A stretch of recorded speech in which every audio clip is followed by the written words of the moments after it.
بسم اللہ الرحمن الرحیم۔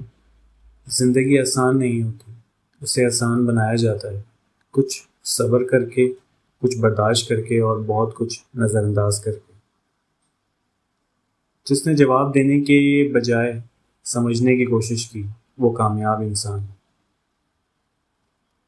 ایک قبر پر لکھا تھا، کسی کو کیا الزام دوں، زندگی میں ستانے والے بھی اپنے تھے اور دفنانے والے بھی اپنے تھے۔ لفظ آپ اور تم دونوں کا مطلب ایک ہی ہوتا ہے، پر اس سے بولنے والے کی تربیت کا پتہ چل جاتا ہے۔ دشمن اور منافق میں صلاح کی گنجائش پیدا ہو تو دشمن سے کر لیں، لیکن منافق سے ہرگز نہیں۔ منافق دوست بن کر پھر دھوکہ دے گا۔ سب سے قیمتی نیکی کسی کا راز ایسے محفوظ رکھنا جیسے وہ کبھی آپ کے پاس تھا ہی نہیں۔ ماں باپ کے ساتھ تمہارا سلوک ایسی کہانی ہے جو لکھتے تم ہو لیکن تمہاری اولاد تمہیں پڑھ کر سناتی ہے۔ جب کانوں کو غیبت سننے کی لت لگ جائے تو چغلی زبان کا چسکا بن جاتی ہے اور کینہ دل کا سکون۔ مجھے منزلوں کی خبر تو دی پر راستوں کو الجھایا۔ اے زندگی تجھے کیا پتہ یہاں کس نے کس کو گوایا۔ نماز عادت بن جائے تو کامیابی مقدر بن جاتی ہے۔ عشق تب کامل ہوتا ہے جب یار کا نام سن کر روح اور دل کو سکون آئے۔ گہری باتیں سمجھنے کے لیے گہرا ہونا پڑتا ہے اور گہرا ہونے کے لیے گہری چوٹیں کھانی پڑتی ہیں۔ حیا کی کہانی آنکھوں سے پڑھی جاتی ہے، نقاب ڈال کر کوئی بھی پارسا نہیں ہوتا۔ آپ کا شمار خوش نصیب لوگوں میں ہوگا اگر آپ آدھے خالی گلاس کو آدھا بھرا ہوا دیکھنے کی صلاحیت رکھتے ہیں۔ مجھے کیا حق ہے کہ میں کسی کو مطلبی کہوں، میں تو خود اپنے رب کو مطلب کے وقت یاد کرتا ہوں۔ اپنے بزرگوں کو بوجھ مت سمجھو، انہیں اکیلا مت چھوڑو، یاد رکھو یہ وقت تم پر بھی آنا ہے۔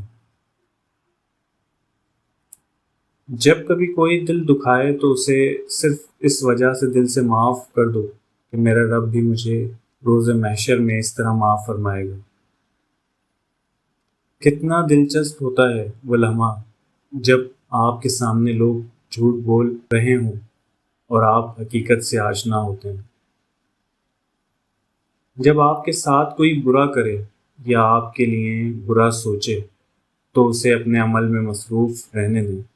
آپ کو یہ یقین ہونا چاہیے کہ آپ کے رب کو نہ نیند آتی ہے اور نہ اونگ۔ نعمتوں میں سب سے بڑی نعمت ذہنی سکون ہے۔ ان لوگوں سے ہمیشہ دور رہیں جو آپ کے ذہنی سکون کو تباہ کرتے ہیں۔ جب ہم اپنے اندر سے درد کو ختم نہیں کر پاتے تو وہی درد ہمیں اندر سے ختم کر دیتا ہے۔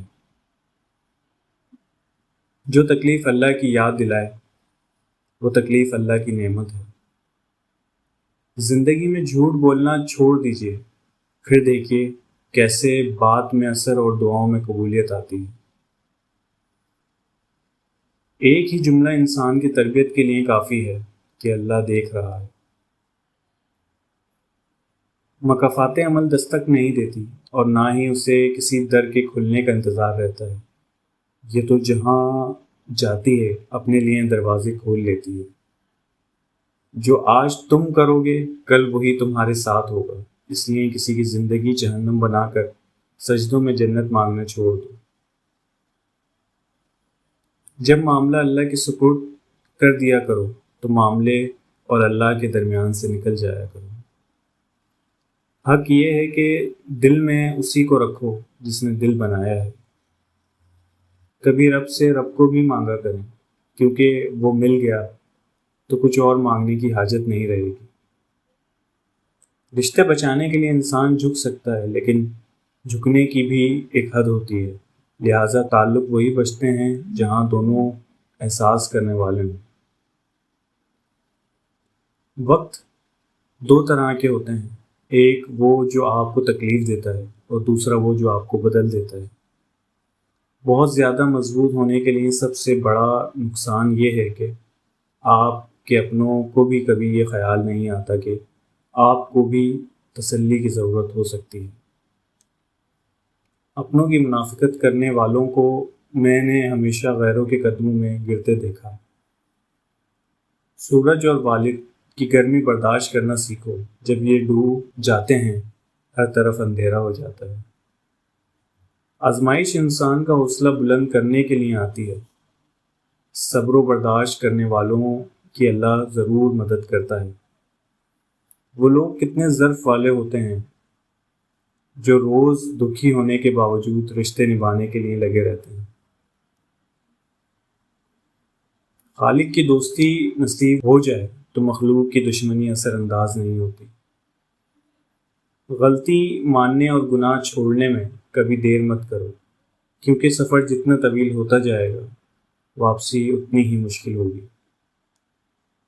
اللہ کو زبان اور دل کا سخت ہونا پسند نہیں، اسی لیے اللہ نے ان دونوں کو بغیر ہڈی کے بنایا ہے۔